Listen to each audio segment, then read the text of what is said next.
Evil has ruled this world since the very fall of mankind. What they will never tell you in any church is how these devils are organized, tactical, and more structured than any government on the earth. But how does this even work? What is their system? Ladies and gentlemen, these are the principalities inside the kingdom of Satan. One of the most famous secret societies today is called the Freemasons. They actually came from medieval stonemason guilds, which were organizations of highly skilled craftsmen who built castles, cathedrals, and the most important buildings in Europe. But what made this organization so curious was its multiple layers of secrecy. For some reason, joining this brotherhood meant going through initiation, secret handshakes, and of course, the learning of symbolism. This is why Freemason buildings always have these precise measurements. It's because they understood that it actually meant something. See, like, this is a Freemasonic thing to have pillars here. The pillars of Solomon. The shape of the place, or the fact that there's something there and there. Even the staircase has a meaning to it. This is why cathedrals have impeccable acoustics, ethereal art, and architecture. It's because their intention was to create an atmosphere that felt divine through symbolism and geometry. Here is another thing. This was inside Epstein's building. What the heck? A work of art. This is ridiculous. I did not expect to find that. You need to understand something about this world.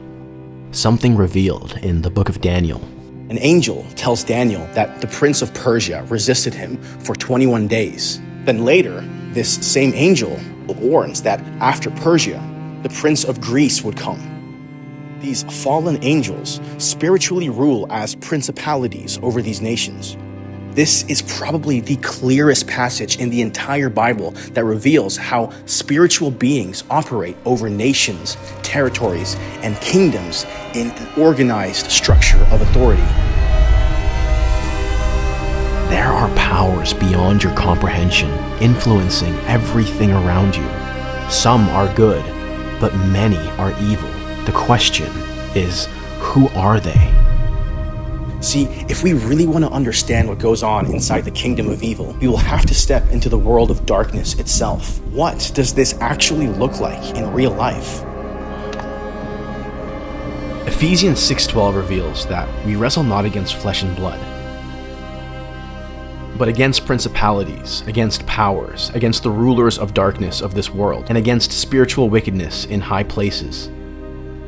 The question is, what are these spiritual powers? In the past couple weeks here, the playbook of Satan has been exposed in this spectacular fashion. I mean, we're seeing proof now of child sacrifice happening in the highest echelons of society. Something really dark and demonic has taken hold of this whole world. But today, I would like to expose this. We just came back from Hollywood, but there's another island here in the coast of BC, which is known for its witchcraft. It's known for its outright open Satanism. Ladies and gentlemen, today, we will be investigating the island of Salt Spring.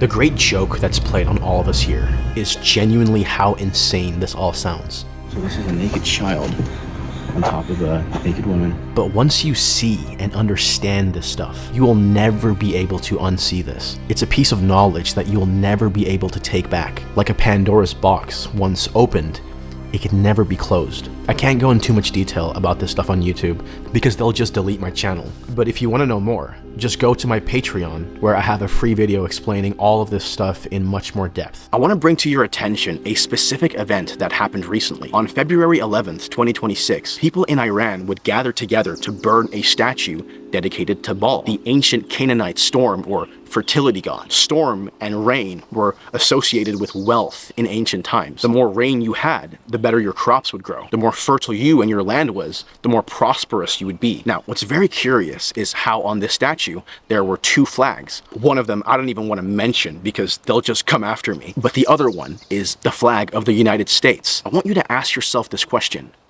What are they saying by this? It was an accusation against the USA that their god is Baal. But another deity worshipped by the ancient Canaanites was this god named Moloch. Moloch was specifically tied to the ritual of child sacrifice. This was a deity that demanded innocent blood thrown into a fire to, again, bring prosperity. But what blows my mind is how there is allegedly a statue of this same exact deity found in a specific place in America, the Bohemian Grove. You want to be boys again without a care and keep gray hair on. Let all within the grove be reverent before him.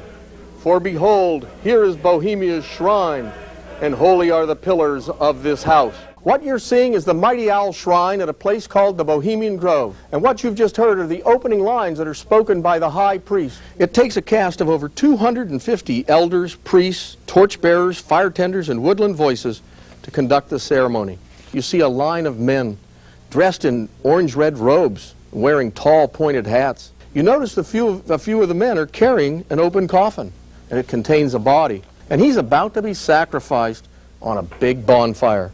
Now, many people claim that the statue of the cremation of Care is not actually Moloch, and that this is just a misinterpretation. But I really don't think so. And all I can give you is an empty claim, my word and my testimony, because we actually drove through this same forest in close proximity to where the Bohemian Grove is located. As soon as we got there, the strangest things started to happen. We entered the forest and the sun was up. But then, as soon as we entered the forest, it just instantly went down. It was dark, and then all of a sudden there was like so much fog. We went on this like side road to get back onto the main highway, and there's a bunch of these markings saying R.I.P. and then someone's name. The whole road was covered with the names of missing or deceased people in graffiti. The fog was so thick that you couldn't see like 2 meters ahead of you. All we could see was the first 2 or 3 meters of the road, and the fog being illuminated by the lights of our car. The entire time there, it felt like you were being watched, but there were no animals, there were no people, there was nothing out there. It was just pitch black, but you felt like something was gonna come out. So if it's not a human, and if it's not an animal, then what could it possibly be? How did you feel the whole time? I was so scared. Like, I've never felt fear like that in my entire life, ever.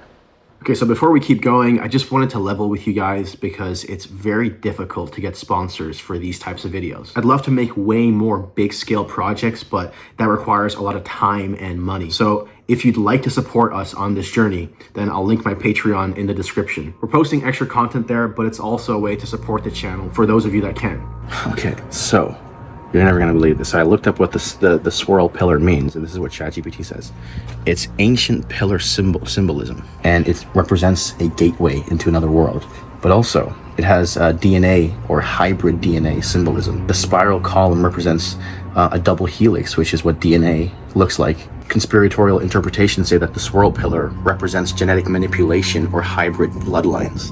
This gets tied to theories about ancient hybrids, Nephilim, or elite bloodlines controlling civilizations. But it's also Babylonian and occult power symbolism linked to ancient empires like Babylon. You can't make this stuff up. And it's unbelievably messed up and disgusting that this stuff is even next to a children's park. I don't care how crazy people think I am nowadays. With all this stuff coming out, if you don't start seeing these things, you'll never see it. This stuff will just keep happening under your nose, in front of your eyes, and you'll never see. You'll never understand. This is a playground. Again, if you don't know what this means, this has everything to do with Epstein. Yes, we're all here. It's just stupid. And when you start noticing these things, you feel crazy, but it is exactly what that is. It's crazy. I just want to say this. When I was living here, I'm walking down here to go spend some time with the Lord. But right here, on the beach, a woman, fully uncovered on her breasts, starts a conversation with me. There's a weird thing going on here, and I'll never forget about that. It was so awkward, and people seem to be really desiring to be nudist out here. I mean, there's a nudist beach here. I've also been told by another woman who was at least double my age how she always loved to be naked. Both of these women were at least double my age, and I was a young 20-year-old at this time. I mean, you work for the devil, and eventually you'll get exposed, right? So